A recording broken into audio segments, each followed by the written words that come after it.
오늘의 말씀은 출애굽기 35장 1절부터 19절까지 말씀입니다. 모세가 이스라엘 자손의 온 회중을 모으고 그들에게 이르되 여호와께서 너희에게 명령하사 행하게 하신 말씀이 이러하니라. 엿새 동안은 일하고 일곱째 날은 너희를 위한 거룩한 날이니 여호와께 엄숙한 안식일이라. 누구든지 이 날에 일하는 자는 죽일지니 안식일에는 너희의 모든 처소에서 불도 피우지 말지니라. 모세가 이스라엘 자손의 온 회중에게 말하여 이르되 여호와께서 명령하신 일이 이러하니라. 이르시기를 너희의 소유 중에서 너희는 여호와께 드릴 것을 택하되 마음에 원하는 자는 누구든지 그것을 가져다가 여호와께 드릴지니 곧 금과 은과 놋과 청색, 자색, 홍색실과 가는 배실과 염소 털과 붉은 물 들인 숫양의 가죽과 해달의 가죽과 조각목과 등유와 및 관유에 드는 향품과 분향할 향을 만드는 향품과 호마노며 에봇과 흉패에 물릴 보석이니라.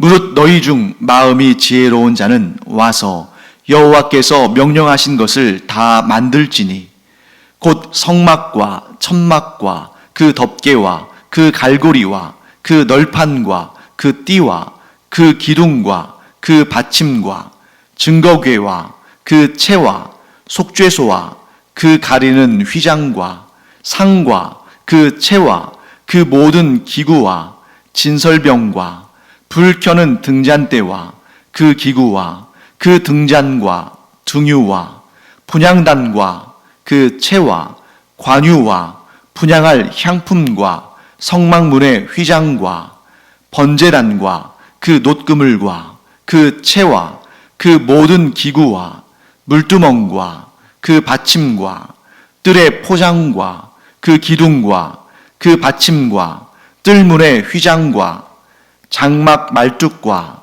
뜰의 말뚝과 그 줄과 성소에서 섬기기 위하여 정교하게 만든 옷, 곧 제사 직분을 행할 때에 입는 제사장 아론의 거룩한 옷과 그의 아들들의 옷이니라. 네, 오늘 본문의 말씀을 보시면 앞에서 많이 봤던 내용이다 하는 그런 생각이 드셨을 겁니다. 그래서 예를 들면 청색, 자색, 홍색실, 가는 배실, 염소털, 붉은 물 들인 숫양의 가죽, 해달의 가죽, 이러한 성막을 만들고 그 안에 들어갈 집기들을 만드는 그러한 품목들이 쭉 다시 등장하죠. 아니, 앞에 이미 다 나왔던 내용인데 하나님께서 다 일일이 하나하나 지목하시면서 그 재료와 크기와 모양과 이 모든 것들을 다 이미 말씀하셨는데 왜 또 여기 와서 출애굽기 35장 곧 출애굽기의 후반부에 와서 또 반복하시나 하는 생각이 들 수 있습니다만 이렇게 반복이 되는 이유가 있습니다.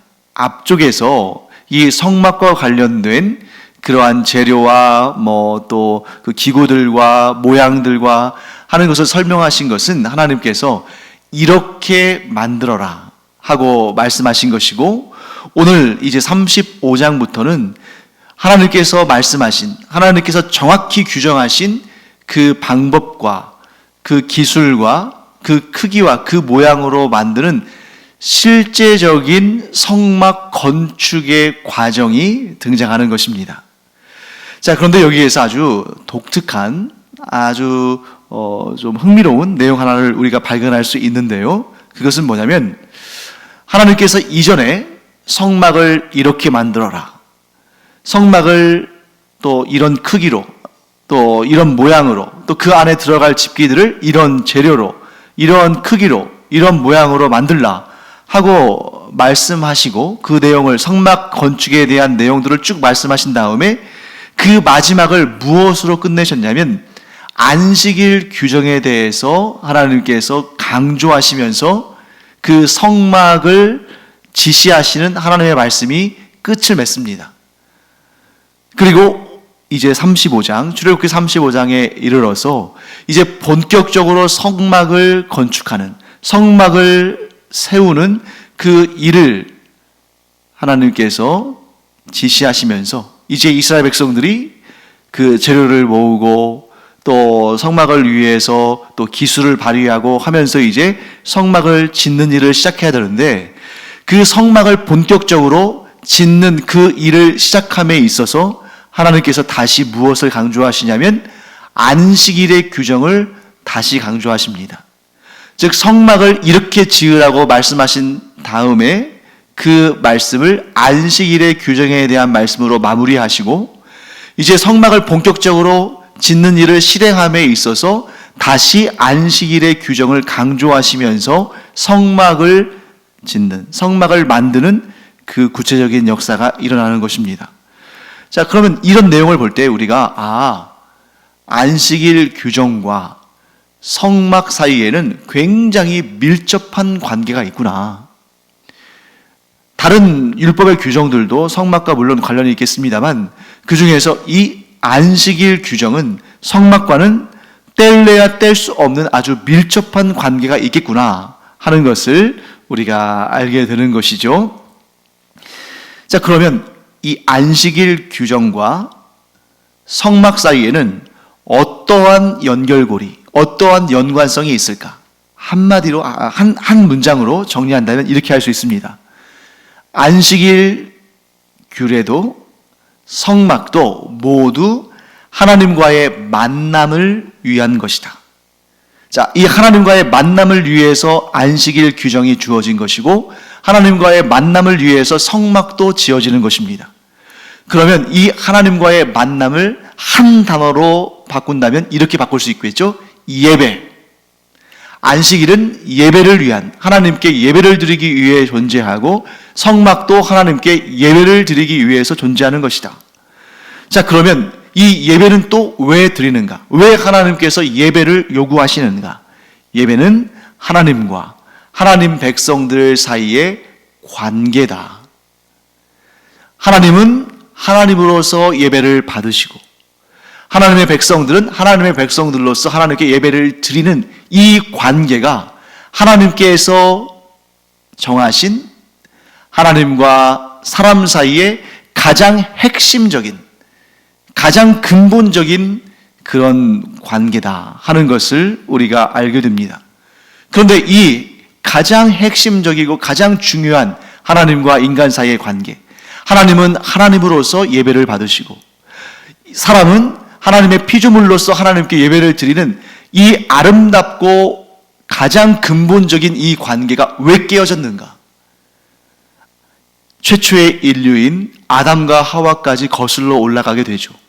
아담과 하와의 타락으로 말미암아, 아담과 하와의 범죄로 말미암아 하나님과 사람 사이의 관계가 깨졌다. 그러면 이 아담과 하와의 타락은 무엇인가? 아담과 하와가 하나님과 맺은 그 관계, 하나님과 아담과 하와 사이의 관계를 아담과 하와가 깨트린 것입니다.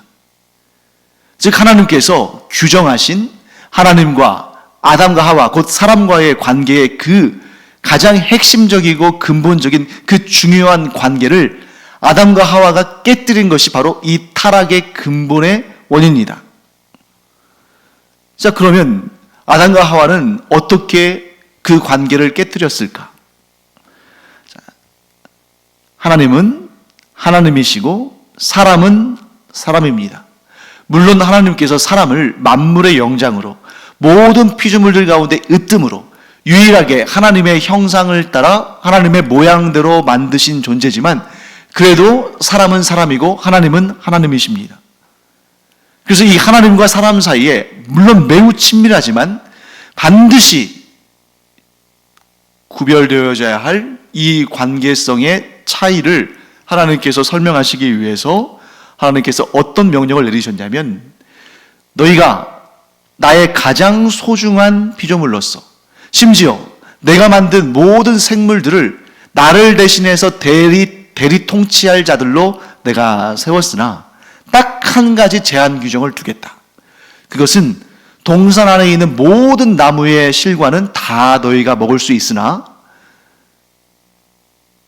그 중앙에 있는 선악을 알게 하는 나무의 실과, 즉 과일만은 먹지 말아라. 자, 이 단 한 개의 규정, 단 하나의 금지 명령이 곧 하나님과 사람 사이의 차이를 알게 하시는 규정이었다 하는 것이죠. 그런데 하와가 먼저 사탄의 시험을 받고 그 다음에 하와의 부추김으로 아담도 그 선악과를 먹습니다. 그것은 단지 과일 하나를, 그냥 먹지 말라고 하신 과일 하나를 먹은 것으로 끝난 것이 아니라 하나님의 명령을 어김으로, 즉 하나님의 뜻에 불순종함으로 하나님의 하나님 되심을 위반하는, 그것을 인정하지 않는, 그래서 하나님의 권위를 깨뜨리는, 하나님의 권위를 인정하지 않는 그러한 것이 된 것이고, 곧 그 일은 하나님의 하나님 되심과 사람의 사람 됨을 인정하지 않는 그러한 죄가 된 것이고, 그것이 곧 인간 타락의 출발점이었습니다. 이처럼 하나님의 하나님 되심을 거부하는 것, 자기가 자기의 인생의 주인이 되며 자신이 하나님으로서 살아가고자 하는, 자신을 주인 삼고자 하는 마음, 그것이 곧 죄고, 그 타락으로 말미암아 하나님과 사람 사이의 관계는 깨어졌습니다. 아담과 하와의 불순종으로 말미암아. 자, 이렇게 이런 관계의 질서를 깨뜨리는 것이 바로 죄입니다. 그렇기 때문에 하나님께서는 죄로 말미암아 깨어진 이 관계를 회복하기를 원하셨고, 이 하나님과 사람 사이에 깨어진 관계를 회복하는 일이 바로 안식을 하는 일이며, 즉 안식일의 규례를 지키는 일이며 하나님께 예배하는 일입니다. 곧 피조물이 온전히 하나님께 경배하고 예배할 때 그것이 하나님과 그 피조물 사이의 관계가 회복되어지는 것이고, 바로 거기에서부터 참된 안식이 시작된다. 사람인 우리가 하나님의 하나님 되심을 인정하고 우리는 하나님의 피조물됨을 시인하며 피조물로서 마땅히 드려야 할 참된 예배를 하나님께 드릴 때에 바로 거기에서부터 하나님과 사람 사이의 관계가 회복되고, 그 회복된 관계 속에서 참된 안식이 이루어진다 하는 것을 우리가 알게 되는 것이죠. 그래서 이 안식과 관련해서 하나님께서는 단지 쉬라고 말씀하시는 것이 아니라 이 안식일의 규례를 지켜 행함으로 너희는 하나님과의 관계의 회복 속에서 참된 안식을 누리게 된다 하고 말씀하시는 것입니다. 하나님의 명령인 안식일의 규례를 지키고 또 하나님의 명령인 예배의 삶을 삶으로 하나님과 사람 사이의 관계가 회복된다는 거죠. 하나님의 임재가 있는 성막에서 안식일의 규례를 지킴으로 하나님은 하나님으로서 그 예배를 받으시고 사람은 피조물로서 하나님께 드려야 할 마땅한 예배를 드림으로 하나님과 사람 사이의 관계가 회복되어지고, 이렇게 하나님과 사람 사이의 관계가 회복되어질 때 거기에 참된 안식이 존재한다 하는 것을 우리가 알게 되는 것입니다. 이 안식에 대해서 예수님께서는 이렇게 말씀하셨습니다. 예수님께서 뭐라고 말씀하시냐면, 내 아버지께서 아직도 일하심으로 나도 일한다. 자, 내 아버지께서 아직도 일하심으로 나도 일한다. 이 말씀은 어떤 배경 가운데서 나온 말씀이냐면, 예수님을 공격하는 자들이 예수님께서 안식일에도 병자들을 고쳐주시고 귀신을 쫓아내시고 또 천국복음을 전파하시고 하니까 예수님을 좀 곱지 않은 시선으로 보고 예수님을 공격하던 사람들이, 왜 당신은 안식일을 지키지 않고, 즉 안식일의 규례를 어기고 안식일에도 일하는 겁니까? 하고 물으니까 예수님께서 내 아버지께서 아직도 일하고 계시니 나도 일한다, 이렇게 말씀하신 것이죠. 자, 그러면 하나님께서는 왜 안식일에도 쉬지 않고 일하실까요? 하나님과의 관계가 깨어졌는데 아직 그 관계가 회복되지 않은 사람들이 이 세상에 존재하기 때문입니다. 그런 사람들이 존재하는 한 하나님은 안식일에도 쉬지 않으시고 일하실 수밖에 없는 거죠. 왜? 관계가 깨어졌으니까.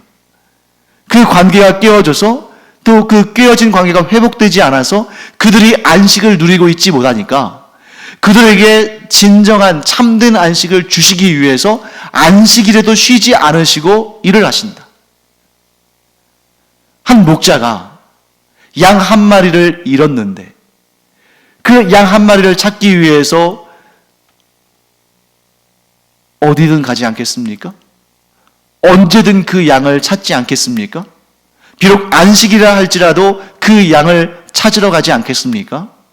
이런 것처럼 하나님께서 안식일에도 쉬지 않으시고 지금도 계속 일하시는 이유는 아직 이 세상에 하나님과의 관계가 깨어져서 안식을 누리지 못하는 사람들이 너무나 많기 때문에 하나님께서 아직도 일하시고 계시고 우리 주 예수 그리스도께서도 아직도 일하고 계십니다.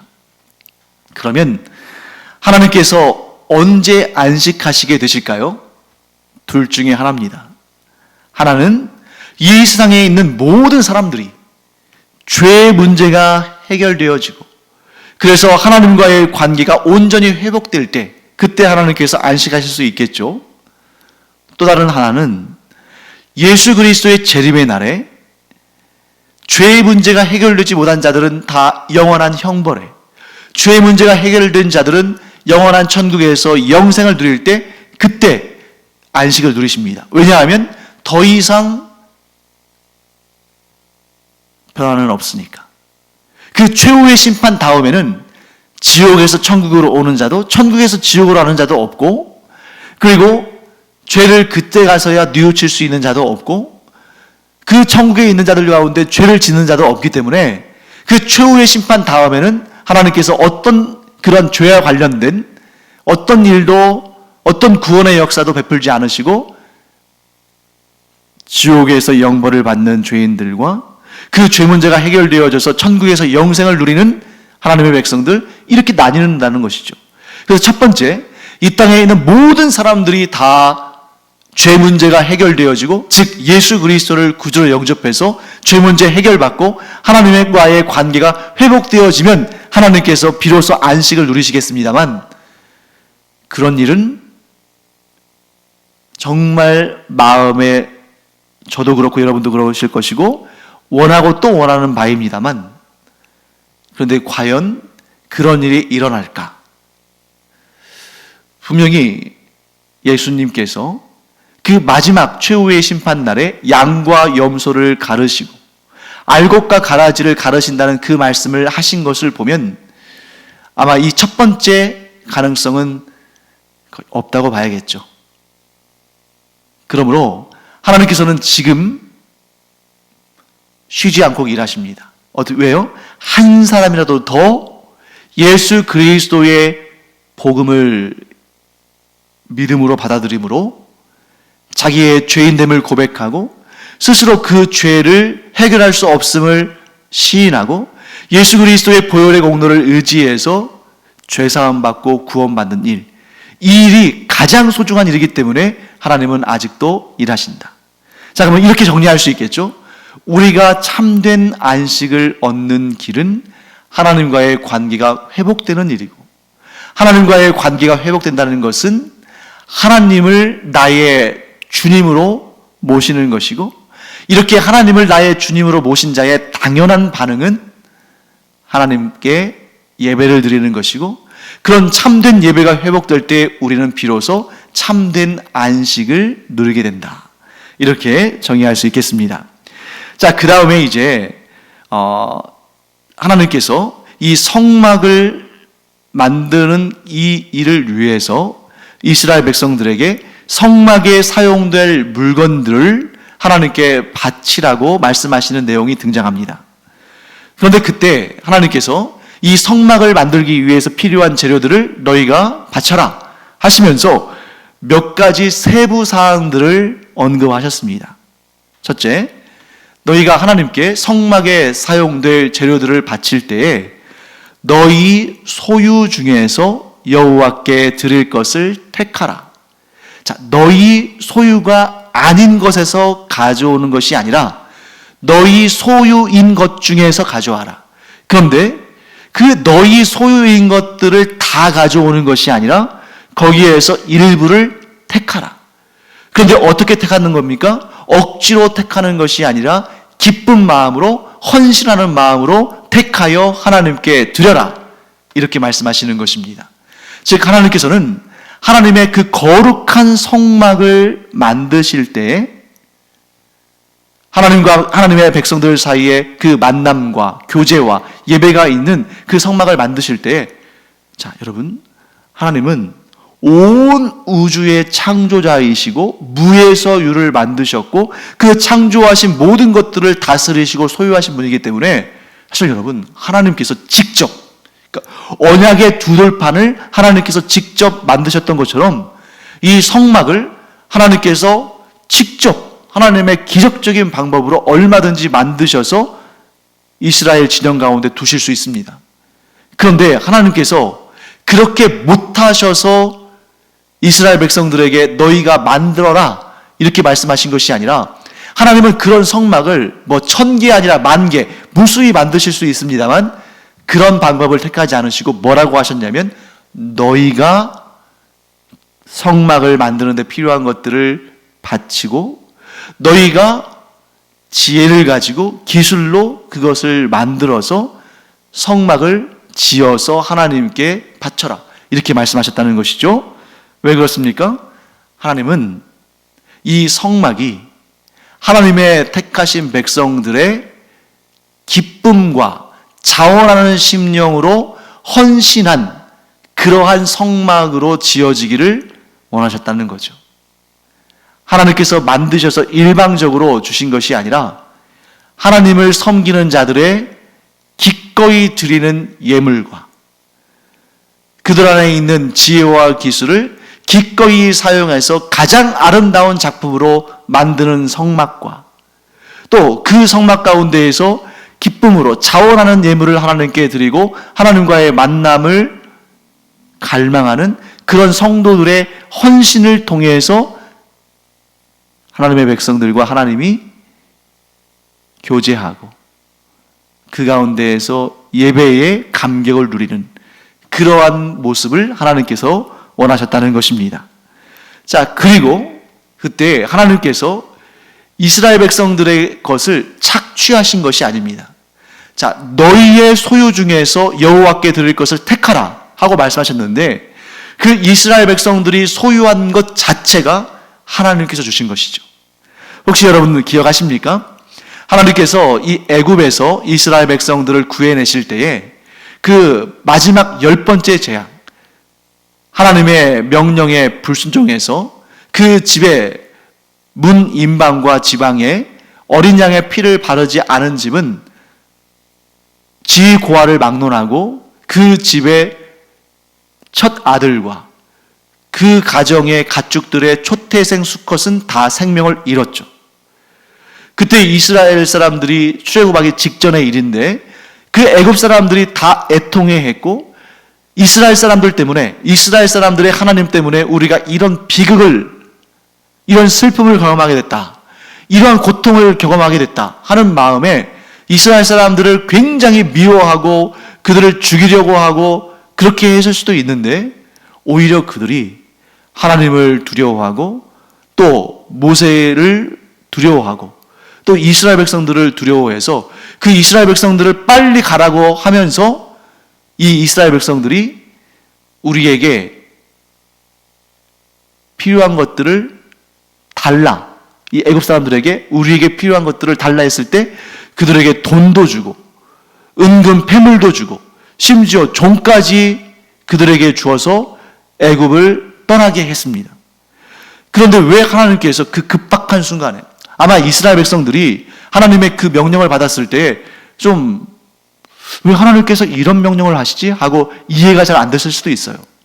그 10번째 재앙이 끝난 다음에 지금 분위기가 애굽 사람들이 지금 애통해하고 있을 때, 그래서 지금 다들 슬퍼하고 있고 다들 낙심해 있을 때 때를 타서 빨리, 최대한 빨리 그 애굽 사람들의 눈에 띄지 않고 최대한 빨리 도망쳐야 할 것 같은데 하나님께서 뭐라고 하시냐면 너의 그 이웃 애굽 사람들에게 은금 패물과 가축과 이런 것들을 달라고 해라. 그러면 그들이 줄 것이다. 그래서 그 지금 초상이 난 그 애굽 사람들의 집에 가서 손을 내밀면서 은금을 달라, 돈을 달라, 가축을 내달라, 종을 달라 이렇게 했을 때 그게 얼마나 어울리지 않는 그런 상황이고 그렇게 했을 때 당연히 이 이스라엘 사람들은 어떤 불안감을 느꼈겠습니까? 괜히 그렇게 가서 달라고 했다가 그들이 우리를 원망함으로 우리를 죽이면 어떡할까? 우리가 못 가게 사로잡고 우리를 투옥시키면 어떻게 할까? 그렇게 두렵지 않았겠습니까? 그런데 놀랍게도 하나님의 말씀대로 그 애굽 사람들은 이 이스라엘 사람들에게 은금, 패물과 돈과 가축과 심지어 종까지도 줘서 보내죠. 하나님의 예비하심입니다.